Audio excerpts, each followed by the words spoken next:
I'll never forget the day she walked into my office.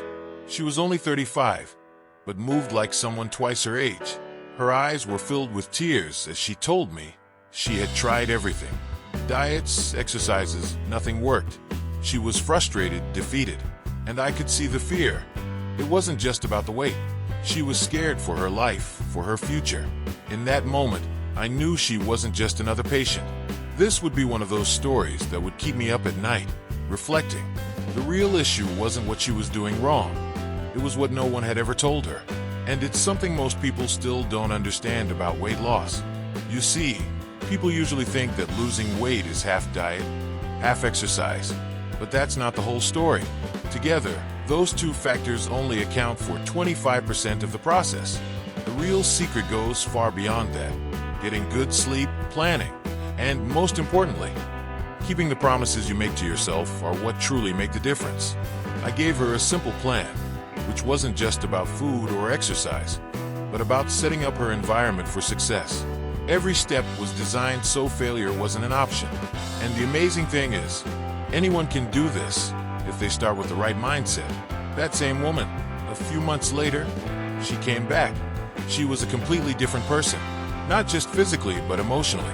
She looked at me, smiling, and said, "For the first time, I believe in myself." That moment, that's why I do what I do. And you, are you ready to change? Because believe me, it's not magic. It's mindset. Let's get started. The first step to any transformation is getting inspired. There's always a spark that makes you decide it's time to change. It could be seeing someone fitter than you, or maybe a picture of yourself that makes you see things differently. But the problem with inspiration is that, while it's strong, it only lasts a day, and after that it fades away. So, what you need next is a realistic goal, something measurable with a set deadline, like, I'm going to lose 5 kilos by July 1st and another 5 by August 1st. This gives you a clear target, a checkpoint, something that keeps you motivated. But it's not enough just to set the goal. You need a detailed and realistic plan to get there. The plan could be as simple as swapping out your sugary granola, milk, and peanut butter sandwich breakfast for a 1.5 kilometers walk, followed by a plate of 15 large strawberries and 3 boiled eggs. Believe me, this small change is enough to drop a few kilos in just a few weeks. However, just having the plan isn't enough. You need to prepare to follow it. Buy the strawberries. Boil the eggs the night before. Set out your walking clothes. Because when you wake up, the easiest thing to do should be sticking to the plan. If you don't boil the eggs and keep buying peanut butter and jelly and put them front and center in your fridge, it means you're not truly committed to the change. Deep down, you're waiting for the day you'll give up and go back to your calorie-loaded breakfast. Of course, saying this is easy, but no matter how hard you try to avoid temptation, there will be tough moments. Like when you accidentally stumble into a diner, realize everything on the menu is over 1,000 calories, and the temptation to say the 5 most dangerous words in diet history appears. In these moments, you'll need willpower, the ability to say no to yourself. Willpower is something you can build by anticipating all the excuses you're going to make and practicing saying no to them. You can even practice walking away from bad choices. But remember, willpower isn't infinite. You can't rely on it all the time. The best approach is to avoid temptation in the first place. Eventually, you might even start to enjoy eating healthy and working out. And at that point, like so many others, it stops being a lifestyle choice and becomes who you are. That's the ultimate goal. Now that you're committed to change, let's talk about how to actually measure progress. Because, honestly, there's no 100% accurate way to track fat loss other than taking progress pictures and weighing yourself weekly. When you take photos, it might take weeks, maybe even months, to see visual changes. The body often prioritizes fat loss in areas you can't immediately see. But when the changes finally appear, they become quickly noticeable. And to track that progress, I recommend weighing yourself every morning. But here's a heads up. The number on the scale can fluctuate a lot due to water retention and the type of food you ate the day before. What matters isn't the daily number, but the weekly trend. You've probably heard that to lose fat over time, You need to consume fewer calories than your body burns. If your body burns 2,000 calories a day, eating 1,700 calories will make you lose fat, because your body will use stored energy in the form of fat and a little bit of muscle to make up for that 300-calorie deficit. Now, if you drop your calories even further, to 1,500 or even 1,200 a day, you'll lose fat faster, but it'll be much harder to maintain. The traditional way to figure out how many calories you should consume is to use an online calorie calculator. It will estimate your needs based on your activity level, so please be honest with yourself. However, remember that this number might not be accurate for everyone, as each metabolism is unique. For people with hormonal issues like elevated cortisol, low estrogen or testosterone levels, or thyroid problems, this formula could be even further from reality. So, the best way to know for sure is to start with that number and see how your weight changes over the weeks. If you notice you're not losing weight, it's time to reduce your calories by another 200 or 300 per day. And if you hit a plateau, that frustrating point where your weight just won't budge, you have two options: lower your calories further or add more exercise. This method works for many people because, in theory, you can't go wrong. But there's a catch. You have to track exactly how many calories you're consuming each day. That means reading nutrition labels, using calorie counting apps, doing mental math, and even using food scales to measure exactly how much you're eating. If you're in the US, you might not be too familiar with the metric system. But don't worry, the McDonald's menu already has the calories listed for you. And speaking of which, you can make rough estimates of your calories, but that only works if you always play it safe and round up the numbers. If you think a dish has 300 calories, it's probably closer to 500. If you think it's 800, get ready for something more like 1,000. And if it looks too small to count, trust me, it's at least 50 calories. Now, for those who don't want to count calories at all, there's a simpler method that works almost the same way. Just start eating more minimally processed foods. Skip the chips, sugary treats, and foods high in refined carbs, and swap them for fruits, vegetables, lean proteins, light dairy, healthy fats, and whole grains. These foods are so nutritious and filling that you'll naturally end up eating fewer calories without even realizing you're in a calorie deficit. If you don't believe me, consider this.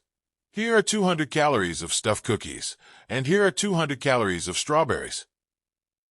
Another important tip: stop snacking all the time. Eating only at your main meals is enough for most people. If you do need a snack, opt for fruits, veggies, or low-calorie options. The truth is, many times we snack on high-calorie foods because we're bored, stressed, or dehydrated, not because we're actually hungry. So cutting out snacks can be one of the easiest changes you can make, and over time, you'll realize you don't even feel the urge to graze anymore. When you reach that point, a sense of self-satisfaction can start to build, like you're a few steps ahead of everyone else. And that confidence, that change, will help carry you to the finish line of your journey. Now, if things start to get tough, here are a few tips to help you stay on track. Number 1. Start drinking lots of water. Water is very satisfying, and half the time you feel hungry, it's actually thirst. Keep a big bottle with you at all times, and it'll also stop you from craving high-calorie drinks like sodas, juices, sugary teas, or milkshakes. Number 2, if you keep saying, "The Real diet starts tomorrow," then it's never going to start. Don't fool yourself. Start today with what you have. Number 3, avoid liquid calories. It's much easier to drink a ton of calories in sugary drinks than it is to eat those same calories. A single soda can have more calories than a meal. Number 4, use smart substitutions. Low-fat cheeses, keto bread, cauliflower rice, egg whites, and even powdered peanut butter are great swaps that drastically cut calories without compromising flavor. Number 5, you can make healthy meals like these taste good by using spices, sauces, and zero-calorie sweeteners. But don't overdo it because, in general, the tastier the food, the more you'll crave flavorful foods. Number 6, use diet sodas to your advantage if you're really craving something sweet. They can help control those cravings without adding calories. Number 7. Eat foods that are high in volume and fiber, which fill your stomach without packing in a lot of calories. Think salads, fruits, and vegetables. They'll keep you fuller for longer. Number 8. Try eating between 3 and 5 meals a day. This avoids long periods of hunger and easily fits into most lifestyles. Some people try to eat just one big meal a day, but in most cases, that kind of diet doesn't last long. Number 9. Save your bigger meals for when you're usually hungriest. This can help you avoid slipping up and giving in to temptation. Number 10. Intermittent fasting is a great strategy for many people who find it hard to maintain a calorie deficit. It involves creating a 4 to 8 hour window for eating, and then not eating for the rest of the day. It might seem tough at first, but hunger comes in waves, and if you wait, it will eventually pass. Number 11. Eat more protein.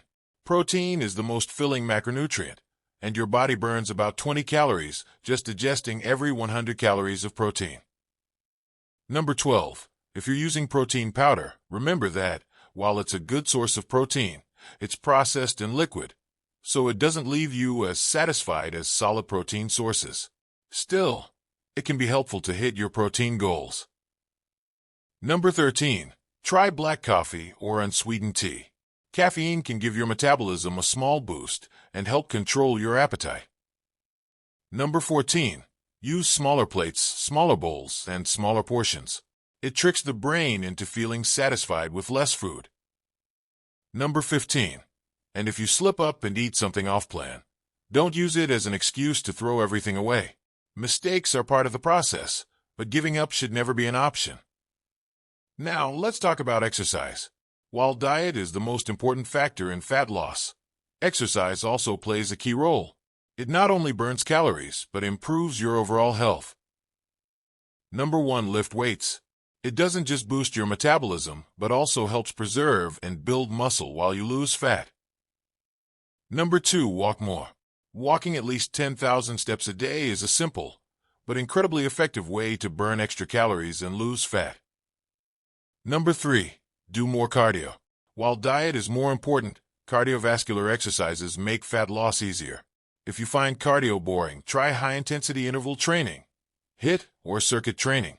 There are plenty of free workout videos on YouTube that can help. Number 4. Be less sedentary. Many people don't talk about this, but small activities throughout the day, like taking the stairs, cleaning the house, or even fidgeting while sitting, burn a lot of calories. Sometimes, small changes in your day can have a big impact on your overall calorie burn. And finally, one fat loss tip that everyone thinks doesn't apply to them. Get good sleep. Sleep regulates your hormones, and when it comes to fat loss, those hormones control just about everything. You might be thinking, but I already sleep well. However, studies show that even a small loss of sleep can drastically affect your ability to burn fat and stick to your diet. And this is where the real journey begins. It's not about perfection, but consistency. Change is hard at first, but every small step brings you closer to the life you want. Remember, this isn't magic. It's the mindset, and you have the power to change. Before you go, I want to invite you to join this journey.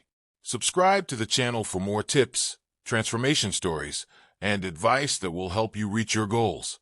We're building a community here, and each video is a new opportunity for you to learn, grow, and get inspired.